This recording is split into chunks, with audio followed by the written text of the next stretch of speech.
Welcome to Mind the Business Radio, the radio show that helps you grow your business. And now, here's Suzanne, Darwin, and Ernie.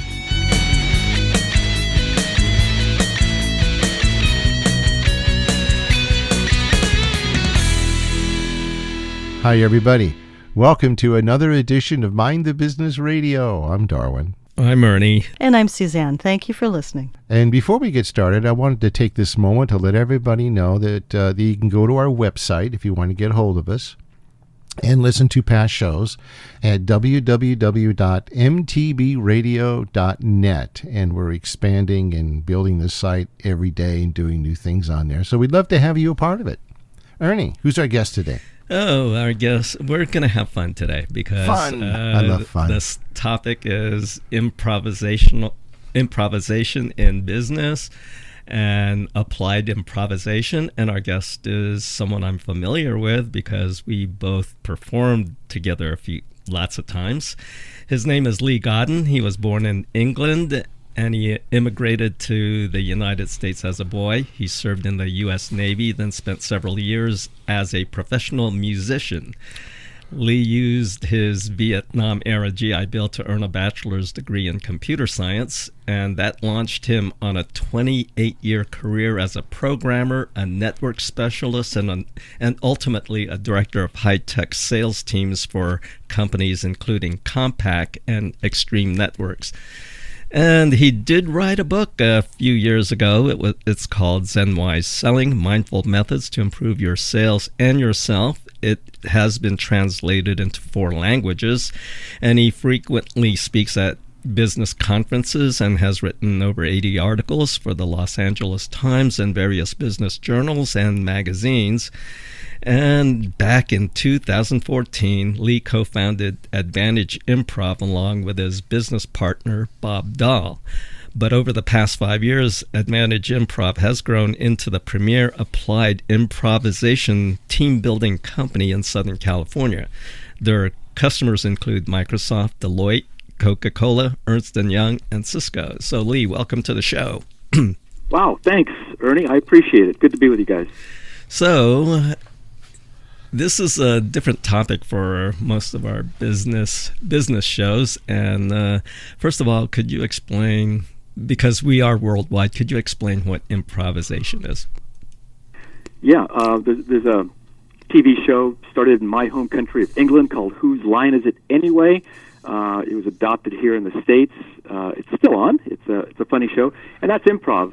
So if you haven't seen that show, it's basically the audience yells out or writes down on a piece of paper randomly suggestions, and the improv performers, usually 4 per show, will just make up scenes on the spot with no script. Often they are quite funny, and the audience simply can't believe that they're so glued together on stage that they can make these scenes just seem so realistic and almost scripted. And how do they do it? And that is the mystery of how improv actually works. So I think wasn't there something like that show here in the United States? Ernie? Yeah, Whose Line Is It Anyway? Yeah. Yeah. Whose Line Is It Anyway? Yeah, I was just mentioning that. It was actually started in England. In the UK, right? And it was brought over to the U.S. where it actually found more fame here in the U.S. Drew Carey was the original host. Now it's Aisha Tyler, I believe. Yeah.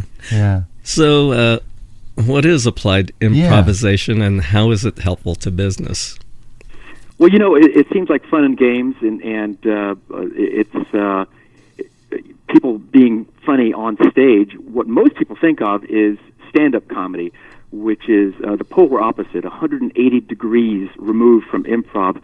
Stand-up comedy, and I've done a little bit of that, is essentially you write jokes, you memorize jokes, and you deliver those jokes in a set lasting anywhere from 5 minutes to an hour on stage, sometimes twice a night. Improv, as we just talked about, is these funny scenes, but it's instead of a solo activity like stand-up, it must require multiple participants. It's an ensemble sport, so you cannot do improv alone. And it's applied improvisation, to answer your question, is sweeping the country right now. It's a big thing. In fact, if you were to get your MBA at any number of business schools right now, I'll give you an example, the Haas School up at Berkeley, you can take as your final elective applied improvisation for business leaders. So it's a really big thing, and that's why we jumped onto this bandwagon, because it helps business teams to communicate more effectively, to collaborate, to be more creative. It's great for sales teams, engineering teams, you name it. How does the two mesh together, improvisation and That was my question. business? I'm sorry. Okay, No, it's go okay. ahead. You know what? We're going to let Susie answer that question. Ask that question. Well, I'm sorry to interrupt you, Dar, but Lee, I'm just curious as how you combine something as freeform as improv with business, which has rules and regulations and set hours. Exactly. Yeah. So that is the key question. How does this seemingly comedic activity of creating improv scenes, how can that ever relate to business? And it's simply it starts with active listening. That's something that's missing so much in today's society. We're surrounded by people who love to talk but don't love to listen too much. And so all the initial concepts of when you first learn improvisation, when you apply those to the world of business, it has been proven in university study after university study that it actually works. That instead of being a business run on just being number one and dominating and crushing the competition and crushing your coworkers to make yourself look more superior to your coworkers, all this negative energy, what improv says is, my job on stage is to make you, fellow scene partner, actually look better than me. I'm going to what's called in improv yes and, which means accept in advance. Whatever you say, whatever you do, I'm going to accept that as the new reality of our dialogue as a situation, and I'm going to advance the scene positively based on what you just said. So it translates quite well into the business world, and yeah. Wow. Yeah, especially like engineering and design firms. Someone throws out an idea, you just say, oh, no, that's not going to work. You just say yes and. Yeah, exactly. And yes and means accept in advance. It doesn't necessarily mean accept and agree, because sometimes people are going to suggest things that may not work for budgetary reasons or what have you. So I'll give you an example. Say that somebody in a business construct were to say, hey, boss, I think next year we should expand into the northern counties of the country of Mexico. And so the boss kind of listens. Now, instead of yes and, I'll ask you three intelligent people this question. What do you typically say instead of yes and, when somebody gives you an idea that you weren't expecting, instead of yes and, what do you usually say? Yes. And why? But, Yeah. right? That's not going to work. You say, That's not gonna but work. if we do that, blah, blah, blah. So yes and is a different way of responding to creative input. Yes and, so let's go back to that scenario. Say you are the director and you hear your one of your managers come up with a suggestion that we should expand into the northern counties of Mexico. You would say, yes, and if we do that, we will have to delay our entree, our expansion into Western Europe. That had been on the table as our next expansion point. So if we go into Mexico, we will simply delay our expansion into Western Europe. Then the dialogue goes forward based on that. And instead of shutting up the employee with a creative suggestion, because if you shut somebody up with a, yeah, but here's a reason we can't do that, if you simply accept it and advance the conversation forward on that, it's been found that helps people to keep opening up, to keep offering suggestions. Because if you tell somebody that's a bad idea too many times, they simply won't contribute. They'll close up. Yeah. I've been trying that with Ernie for a long time. He comes up with ideas, and I just tell him, no, leave, get out of here. No. So funny. He is funny. You know, Ernie was an improv guy. Yes. Well, Lee knows that. I know. Was he any good? No. And we went to one of his shows, and it was amazing to see all these fans of his. Yeah. Right. Oh, he's got lots of them in Southern California. I know. I know he does, yeah. Doesn't cost him all that much monthly either, so. So, Lee, here's my other dumb question. What made you try this out? Is it just because you thought, I have so much fun doing improv, I'll try it at work? Yeah, it is fun. However, this is my fifth startup. I, being in the high-tech field, when I was a much younger man, I launched a company called Telsius Technology. It was a VAR, value-added reseller for Cisco and Fortinet and different networking vendors. Sold that for a nice profit, which enabled me to do I should call it an early retirement. I've done other startups, half of which have been unsuccessful. Mm-hmm. Advantage Improv, Telsius are pretty much the only two successful ones, but you have to fail sometimes to succeed.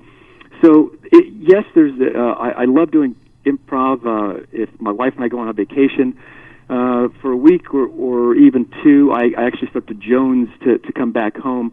Hey, honey, can we go back home? Because I miss doing live improv comedy shows for audiences. Okay. I'm truly addicted to it. You've got all right. Yeah, go ahead. Well, we do have to take a quick break here. Sorry about that. Oh, it's time. Okay. Yeah, it is. You're listening to Mind the Business Radio. I'm Darwin. I'm Ernie. And I'm Suzanne. And we're going to be back with Lee right after this.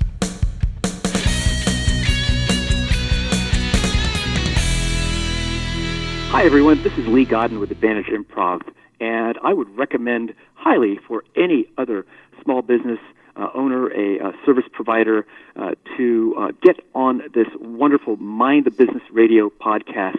The hosts, Darwin, Ernie, and Suzanne, are awesome.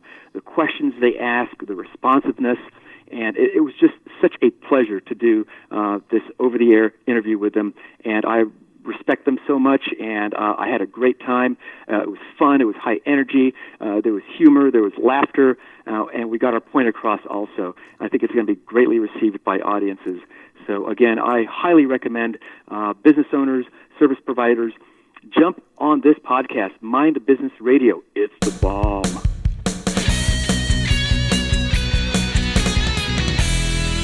Hello, everyone. Welcome back to Mind the Business. I'm Ernie. I'm Darwin. And I'm Suzanne. And our guest today is Lee Godden. He's talking about applied improvisation in business. And we were talking about what applied improvisation was in the last segment. And we're going to find out, because he has a company called Advantage Improv. And he started it 5 years ago. And it's turned into this successful business.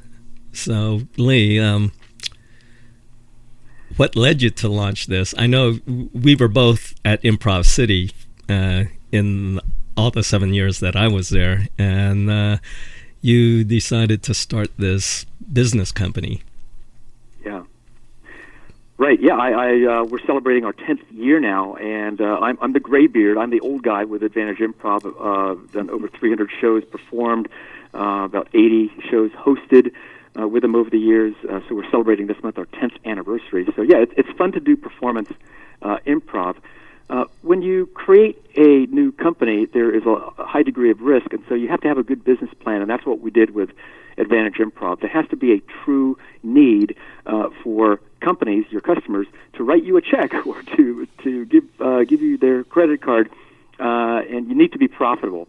So that's how we started this company, which is how you start really any small company. Mm-hmm. There's 4 of us here, which is with a good, solid business plan.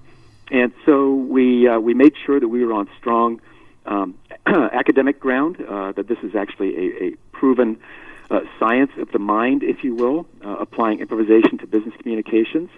And so that's what we did. We spend a lot of money every month on Google ads, used to be called Google AdWords, Facebook advertising. We have a strong presence on Yelp. And so when a company, and we travel across North America, we just got back from Canada, we traveled to Nashville and Las Vegas several times to do these events. When a company is looking for what can I do to help my team gel better, to perform better, to communicate better internally and externally, we pop up on their radar screen. Okay. So we come in with these fun, we call it team building with a takeaway events. They typically last about 90 minutes or 2 hours. And we've done groups, rooms from 5 people to 500 people. The sweet spot tends to be between 20 and 30. That's a good group size. And we get everybody together, and they leave a couple hours later with this permanent grin on their face. They had so much fun. Oftentimes they don't realize how much they've learned during that process. We do a wrap-up at the end of the event saying, how will you apply back at your desks, back at your work, these cool new improv communication techniques that you've just learned? And they share with the room and with their bosses listening.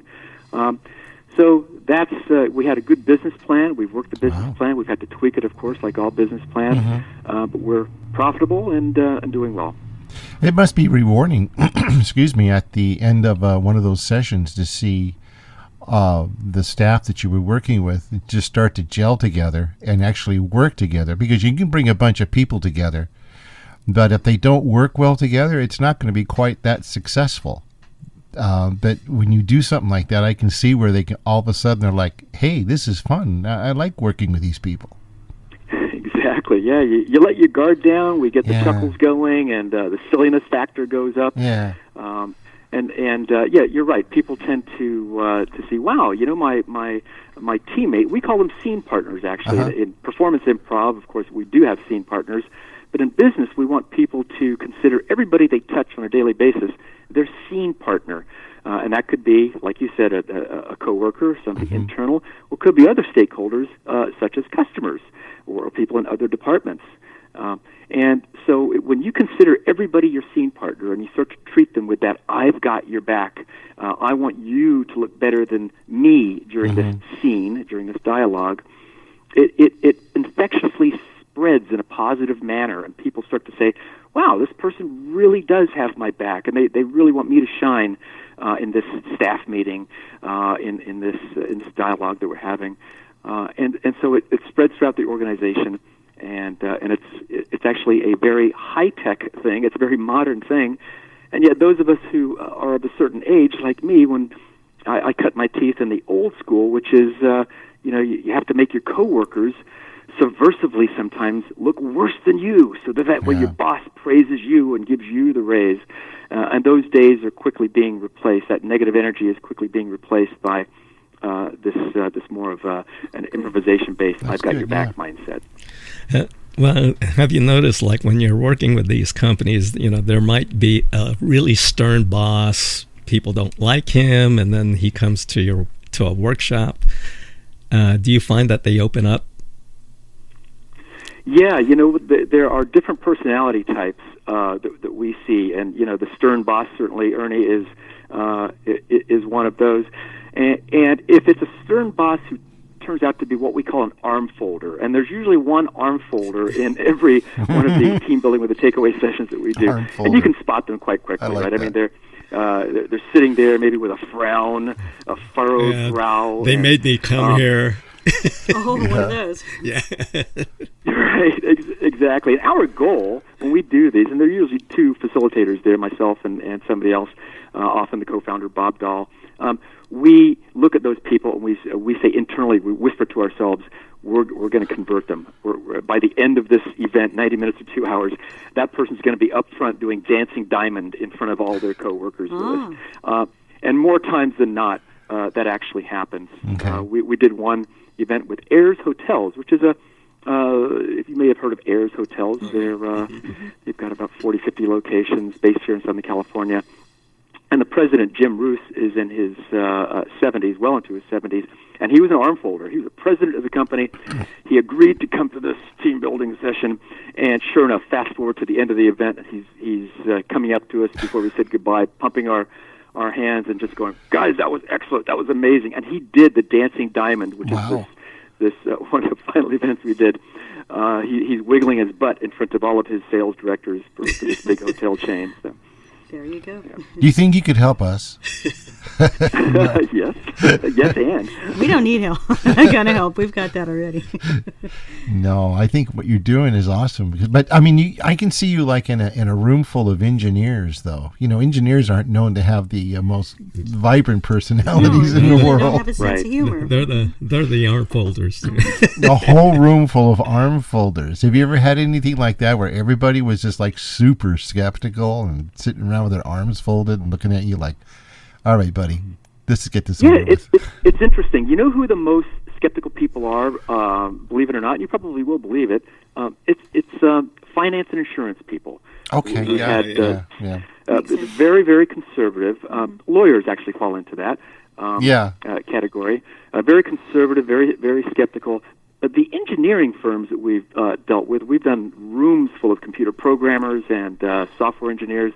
They tend to get it for some reason.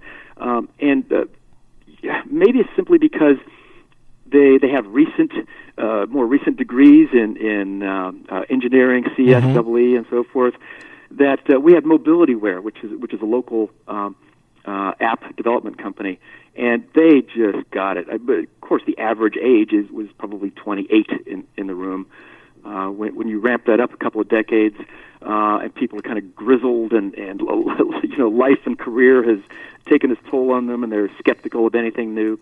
Yeah, that's a more difficult nut to crack, but we love those challenges and we take them on. All right.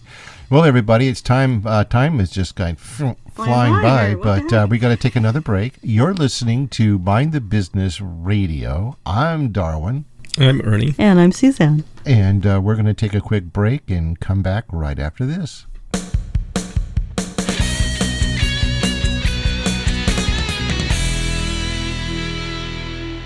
Looking for a great gift?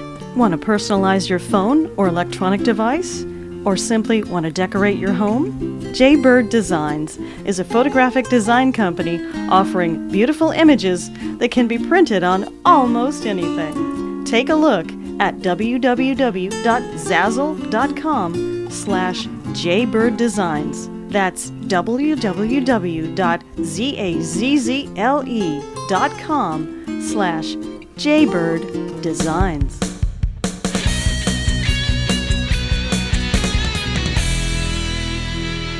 Welcome back, everybody, to another edition of Mind the Business. I'm Suzanne. I'm Darwin.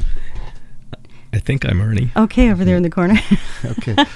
We're having fun today. We're talking to Lee Godden about something called applied improvisation. And yes, you heard the word improvisation, which means making it up as you go along, no script, having fun, being goofy. And Lee, this sounds like a really interesting technique, but we talked before about arm folders, those people that are skeptical in the corner. How long does it take you to get to one of those arm folders in the corner? Does it take a while? Attack them immediately during these the takeaway events. And by attack, of course, I'm saying that tongue-in-cheek. What we do is we start every event by first demonstrating to everybody in the room what improv is. So me and the other facilitator, often Bob Dahl, the other co-founder of the company, we will do an improvised scene based on a suggestion that they yell out. And people realize, oh, wow, they just made that up. How did they know they're going to be in Starbucks or running a nuclear submarine or climbing up Mount Everest together? Okay, got it. So we show them an example. Then we get everybody in the room, if possible, in a big circle. And that's where, Suzanne, we attack the arm folders. Okay. We do these icebreaker activities, such as sound duplication, alliteration, introduction, and so forth, that people they can't help but chuckle. And in the circle, you have eye contact with all of your coworkers who are also there that day for the event, and people just start laughing. And that's we do this circle up for about 15 minutes, and then we put people back in their seats, and now they feel more relaxed. So that's phase one. You've got to get people circled up and to let their guard down, understand they're going to be a little bit silly. And then we pull people up in groups of 2 and 4, volunteers only. If they don't want to volunteer, they don't have to. And we do easy at first and later more advanced improv games and exercises together. And during the course of the event, people tend to get it more. They come out of their shell. They get more creative. They yes-and each other. And by the end, hopefully we have 0 arm folders left in the room. That's great. That's really awesome. I like that word attack. Basically they get picked on, right? Okay. Mm-hmm. So basically what you're doing is when the person wakes up in the morning, they're now excited to go to work and they can't wait. Yeah, work will always be work, right? I mean, it is. You can't take there's some drudgery involved in every job. But with an improv mindset of, wow, my coworkers actually want me to succeed, that makes it more palatable. Let's talk a minute about getting a job. You're out of college and you've been stuck in front of these computer monitors and classes, and now you've got your degree. And college, there's fun moments, but most of the time, it's if you want to be successful, you've got to take these courses and you've got to grind your way through them and take all these tests. Now it's time for them to get a job. Do you help people in that area?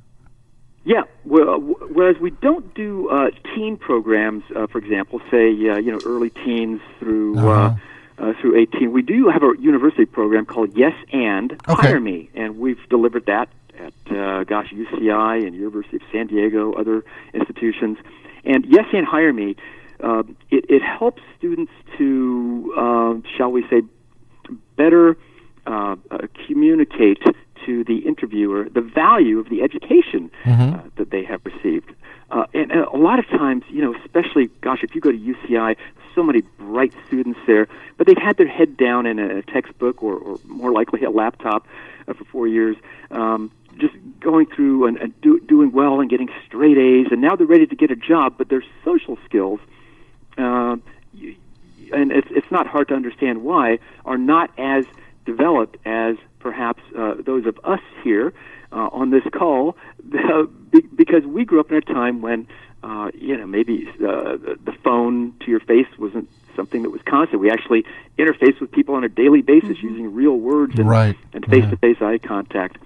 So these Yes and Hire Me workshops for graduating seniors give them an array of games and exercises, also fun to learn, but it teaches them to be more aware, to be better listeners during an interview, to establish really strong eye contact, to perhaps mirror the physicalities of the interviewer so that both parties feel more at ease, to have confidence in themselves and in their intelligence and their preparation, and to avoid the natural human urge to think ahead when somebody else is speaking.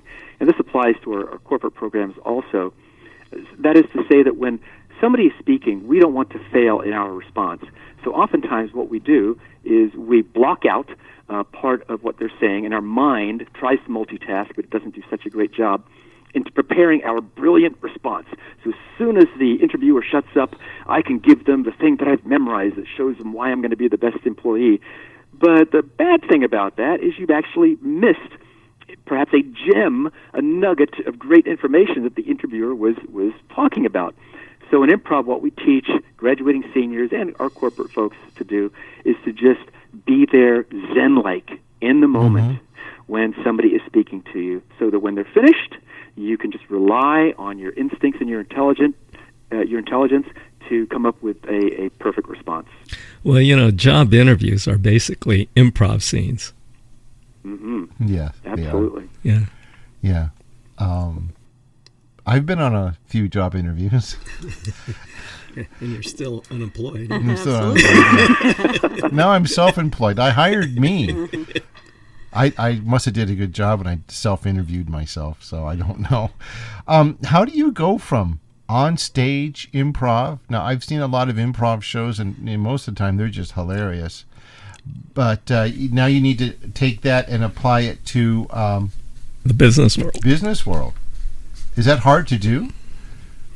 It is if you don't have the background, and not to toot our own horn so much, but everybody here at Advantage Improv is obviously, number one, a professional improviser, done it for years and years, hundreds of shows. We are all long-toothed business leaders. Some of us have run companies. Bob, the co-founder of the company, is a finance director, spent years at McGraw-Hill. So we've all run teams, hired people, fired people. We've been there in the trenches. So oftentimes you'll see improv troupes around the country. They will try to do similar things to what Advantage Improv is doing. But the only difficult thing for them is here they have a 23-year-old improviser who's a great improviser, but when they walk into a room full of executive directors of Coca-Cola Corporation or Microsoft, that they simply don't have the street cred. So having that gray-beard experience, if you will, helps. So that's what we do when we take off our comedian hats and put on our business communication skills workshop leaders hats. We let them know our statement of credibility, which is pro improvisers real-life business leaders and long-time organizational development folks. Well, when we're talking about improv acting on stage and applied improv on stage, you can do just about anything. Whereas in business, there are some rules and there are some regulations that you have to stay within. Yeah, PG-13 is our mantra. When we go into an organization, we say, "Hey, folks, we're going to have fun today, but because there may be somebody from Human Resources here in the room, we're going to keep it PG-13. Nothing political, nothing racist, nothing sexist. Let's keep it kind of nice." And you know who violates that rule the most? May not be a surprise. Sales guys. Really? Yeah. Why is that? Yeah, exactly. Yeah. Well, it's interesting. So salespeople are often extroverts. Yes. Because they have to have that Top Gun fighter pilot mentality, like, wow, I can survive on this commission pay scheme that I have, and I can support my family because I'm going to crush my numbers. I'm going to blow my quota out of the water. But the problem is that introverts are actually much better at improv than extroverts are. Extroverts tend not to listen. They tend to dominate conversations. They tend to take high-status roles, whereas introverts are more empathetic. They are naturally better listeners, which makes them better improvisers.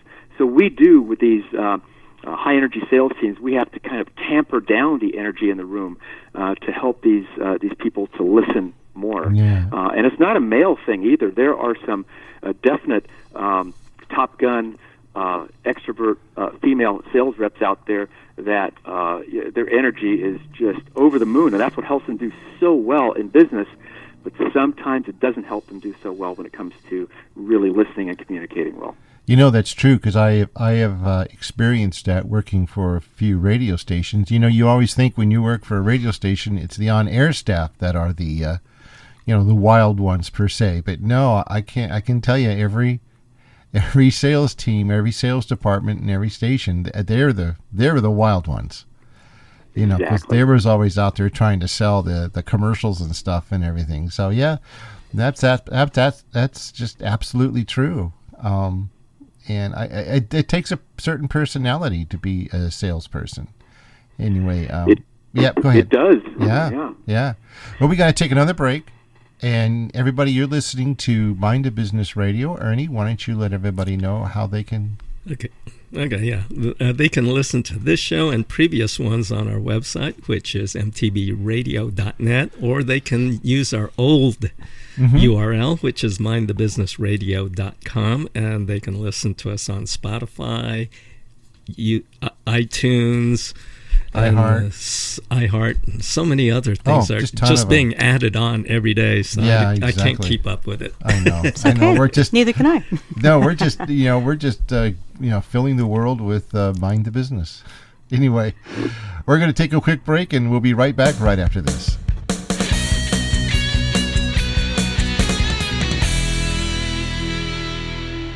Hi, everyone. This is Lee Godden with Advantage Improv, and I would recommend highly for any other small business owner, a service provider, to get on this wonderful Mind the Business Radio podcast. The hosts, Darwin, Ernie, and Suzanne, are awesome. The questions they ask, the responsiveness, and it was just such a pleasure to do this over-the-air interview with them, and I respect them so much, and I had a great time. It was fun. It was high energy. There was humor. There was laughter, and we got our point across also. I think it's going to be greatly received by audiences. So, again, I highly recommend business owners, service providers, jump on this podcast, Mind the Business Radio. It's the bomb. All right, everybody. Welcome back to Mind the Business Radio. We're absolutely having a great time here with Lee. We're improvising. We're improvising. What the That's heck? right. I'm Darwin. I'm Ernie, I think. Wake up, Ernie. Okay. And I'm Suzanne. Slap him, Suzanne. Okay. Maybe he'll wake up. I want to say hi to our friends listening in Sweden. Thank you. Sweden. Yes. What a lovely place to be. It's really hot there right now. Oh, is it? Okay. Oh, yeah. I mean, they're having a big heat wave and stuff. Anyway, we have staff meetings here at Mind the Business Radio, and they're usually pretty fun. But I know there can be other real staff meetings that are just absolutely drags. And I was kind of wondering, how can you add this improv acting to the staff meetings? Yeah. Yeah, it's a great question, and let's face it, the world of business runs around clockwork of these meetings, which a lot of employees simply dread going to. Google is one example of a company that's flipped it upside down. When you get your degree or graduate degree, you start to work at Google, and you go into your first planning meeting, your staff meetings. You go into the boardroom, and you sit down. In any other company in America, typically the newbies, the rookies, they remain silent, sometimes for 6 months or a year or more, because they don't have the experience to talk. Guess who, by rule, must speak first during Google staff meetings? The new people, the rookies. They want to hear the rookies' point of view because they have their fingers closer to the pulse of what American life and international life really is. So they want to hear these young people's opinions, and then, of course, they can get down to other necessary business items. The problem with staff meetings at work is that oftentimes it's just about the manager who calls the meeting. It's about his or her needs. Meet my needs. I need this staff meeting. And that's why people hate going to these meetings. So the Google upside-down model works quite well. Mm-hmm. In meetings, we need to encourage everybody at the table to participate, to contribute, to feel that their status isn't a lower status than the person who called the meeting, that we're all here to make the company succeed, and that's that I've got your back improv mindset. And when you add into that recipe the yes and mantra, in other words, when you hear a new creative suggestion for improvement, you don't go, yeah, but we don't have budget for that. Yeah, we tried that last quarter, didn't work. Yeah, but we stop saying yes, but, and we start saying yes and we brainstorm in a positive direction. You said you were married, and I was just wondering, does improvisation work? It works miracles. It works miracles in relationships. Yeah, Darwin. So this actually does work in the classes we teach for individuals in Irvine on Tuesday nights is called Improv for Personal and Professional Development. Yeah, doing that for about 4 years. This really does work at home. When I was a young man, I used to think that I could actually win arguments through the use of logic, and it simply doesn't work. Well, here's what does work. Yep. Hearing what your partner, your spouse, your significant other is saying, and repeating back to them what it is they are saying. Yeah. And that is such a respect and trust-building exercise. It does work in business also, of course. In other words, the people feel, wow, he or she really is listening to me. And they're not just coming up with reasons and objections and logic why their position is stronger than my position. Mm-hmm. So yes, it does work in personal relationships. Okay. Well, I can see that, if you go into a company and someone goes through this training that and they're really successful at learning this, that is naturally going to carry over to their personal life. Right. Yeah. And improv is one of those things where it's almost like the golden rule. You do unto others as you would like them to do unto you, not from a religious point of view at all, but simply from a humanistic point of view. We want to be treated nice, and if you want to be treated nice in life, then you need to start treating other people nice. And it spills over when your coworkers and people even in your household start to treat you with this, wow, I hear what you're saying. What you're saying is this, and if we do this, then this, then it tends to multiply, and that good positive communication energy tends to get adopted not just by one person but by everybody. Yeah, well, having performed with you, I guess the thing that I learned about it is improv is all about listening and responding as well as giving. Absolutely, it is. Yeah, you need to give what we call gifts on the improv stage, which are in improv comedy. We give dialogue gifts, which are specifics. We don't just say, here is a gift. We say, here is my grandma's wedding ring from 1932 when she married the former czar of the Soviet Union, whatever. And so this way your scene partner can accept that specific gift. And, so that's a very nice thing, is to give dialogue gifts. All right. So you've worked with Ernie.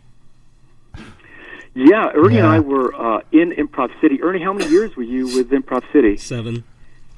7, yeah. I joined them in 2009 during their first year, about 4 months after they started. I believe, Ernie, that you were in the initial crew there, right? Yeah, I was recruited out of a coffee shop. There you go. Yeah, so Ernie's a brilliant improviser. Love doing scenes with him. And, hey, we're both ex-Navy guys, so what's good. not to love about that? Yeah, Wow. you know, the thing I like about improv as opposed to stand-up comedy, if you're dying on stage, you're dying alone. You're dying alone. Yeah. That's Whereas right. on improv, someone, one of you someone can rescue you. Yeah, Gotcha. you can they can either rescue you or you die together. You die in a The whole group. ship goes down. The whole ship goes down. You I take see. it down. I There's got that it. Navy thing. Yeah. Gotcha. You got any hidden stories about Ernie? Ernie, you guys may know this, he loves karaoke. Oh my gosh, yes, yeah. We do know that, yes. We do know that, yeah. Oh gosh, I could do karaoke, but improv singing is just that is tough. Musical improv is a difficult form, but I love it. I love the challenge. So you're a musician too, right? Yeah, after I got out of the Navy, I spent a few years as a full-time professional drummer. Oh. Grew my hair out long, and yeah. after a few years, got tired of being, starving so much. I was stealing my roommate's pepperoni pizza slices. So I went to school, used the GI Bill, and got my computer science degree. All right. He's a musician out of England. Yeah. Improv guy, yeah, what the heck? Man, Do you happen to be from Liverpool? yeah.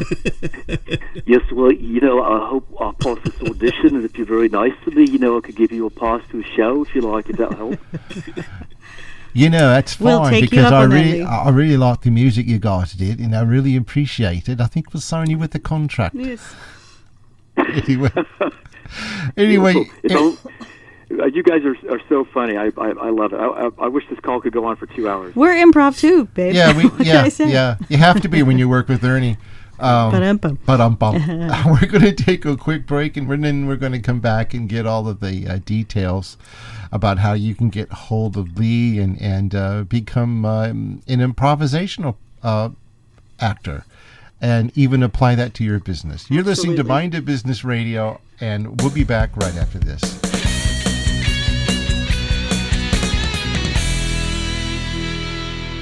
Looking for a great gift? Want to personalize your phone or electronic device? Or simply want to decorate your home? Jaybird Designs is a photographic design company offering beautiful images that can be printed on almost anything. Take a look at www.zazzle.com/jaybird-designs. That's www.zazzle.com/Jaybird Designs.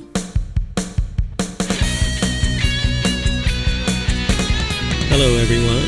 This is Ernie Costello. Really? Yes. Are we going to do improv? I'm Yeah. sitting in the studio with Ernie Costello. Lee, Yes. can you believe that? I don't know. Yeah, we've been talking with Lee Godden, who has a company called Advantage Improv, and he teaches businesses how to use applied improvisation. So, wow, if you're interested, Lee's going to share some things with us. So, Lee, how can people hire you?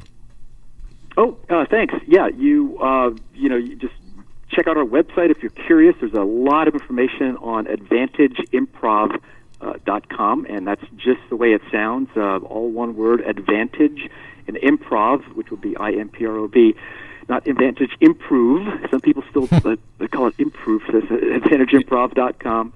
Yeah, And that's the autocorrect that makes it improve. That's right. Improv will improve the way you communicate. And of course, we have a strong Yelp presence. We love these reviews. So a lot of young people nowadays, they actually find us through Yelp. So just go to Yelp/Advantage Improv. You'll see all of our reviews and photographs there. All right. So in addition to the web page, of course, we have a Google Business presence. So there's reviews on Google Business also. And phone number, we have two numbers. We have an 800 number, which is 888-827-2328. I'll repeat that, 888-827-2328. And my direct number, which I'm fine to give out, is, and you can text or call me at this number, which is 714-388-6533. I'm here in Orange County, California, 714-388-6533. And if email is your bag, baby, then you can email me. It's so simple, just Lee@AdvantageImprov.com. Lee@AdvantageImprov.com. Great. In a minute or so we have left, Lee, what would be the number one thing that you could tell our listeners to get them on the road of improvisation in their businesses? I would say the mental agility that comes with an improviser's mindset is something that gives you a competitive advantage. Mm-hmm. And in today's business world, you really need every competitive advantage you can get. That's why we call our company Advantage, Improv. That's my advantage. Okay. And so we teach mental agility skills. You got to think on your feet. And that it affects everything that people do. Yeah, because the other thing is to do improv, you just gotta accept getting out of your comfort zone too. Yeah, that's right. Yeah, that's right. It has been an absolute blast, Lee, having you. Thank you so much. Yeah, having you on our show. This has been great, and we'd love to have you back and just have some fun next time. Hey, maybe next time we'll talk about that book. Not saying that this wasn't fun. This was a blast. I'd be honored. Well, we'd love to have you back. And again, thank you everybody for listening to Mind the Business Radio. And you can catch us on our website at www.mtbradio.net, or you can listen to us on most of the podcast providers, iHeart, iTunes, and Spotify and TuneIn Radio. And so we're just growing. Thank you very much for helping us grow. And we're going to be back next time with another great guest and some more great topics right here on Mind the Business Radio. Take care, guys. See you next time.